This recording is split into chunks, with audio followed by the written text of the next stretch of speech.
जय श्री राम प्यारे भक्तों, इस एक बात से पता लगता है कि आप उत्तम साधक हो, भगवान के प्रिय भक्त हो।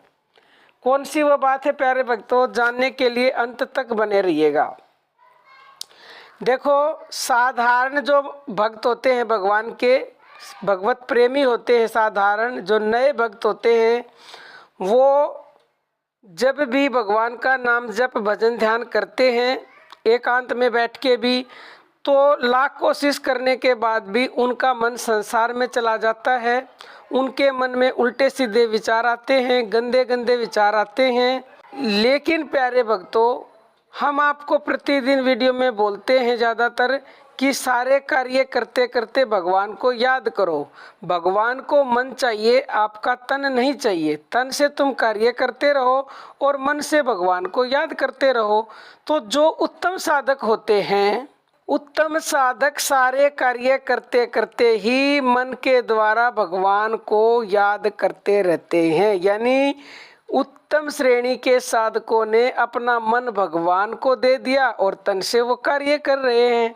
तो जो भी इस तरह के मनुष्य हैं वो उत्तम साधक होते हैं। देखो, जो नए साधक उनसे तो एक जगह बैठ के ही नहीं किया जाता, क्योंकि उनका मन संसार में चला जाता है और फिर कार्य करते करते अगर वो करेंगे तो जाएगा ही जाएगा। लेकिन अभ्यास से सब कुछ हो सकता है। जो उत्तम श्रेणी के साधक हैं वो भी तो अभ्यास करके ही यहाँ पहुँचे हैं ना। तो आप अगर नए साधक हो, नए भक्त हो, तो क्या करो कि ज़्यादा से ज़्यादा अभ्यास करो। शुरुआत में काम करोगे और प्रभु को याद करोगे तो मन जाएगा इधर उधर। लेकिन जितना ज़्यादा आप अभ्यास करोगे तो अभ्यास करने के बाद आपकी भी ऐसी ही स्थिति आ जाएगी कि आप समस्त कार्य करते करते भगवान को स्मरण रख सकते हो। और ऐसे याद करोगे तो आप उच्च श्रेणी के साधक बन जाओगे।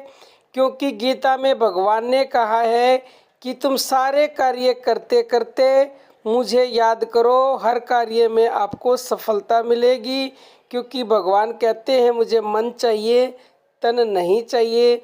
तो जो उच्च श्रेणी के साधक होते हैं वो अपना हर कार्य भगवान में मन को लगाकर करते हैं और तन से संसार के कार्य करते रहते हैं।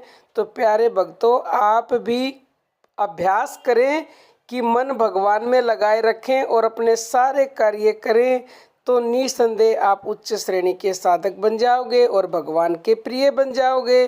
क्योंकि ऐसे मनुष्य भगवान को प्रिय है और ऐसे स्थिति आ जाती है तो ऐसे मनुष्यों को ये समस्त विश्व वासुदेव में ही लगने लगता है। और गीता में भगवान ने ऐसे साधकों के लिए कहा है कि ऐसे महात्मा बड़े ही दुर्लभ हैं। अध्याय 7 में भगवान ने कहा है।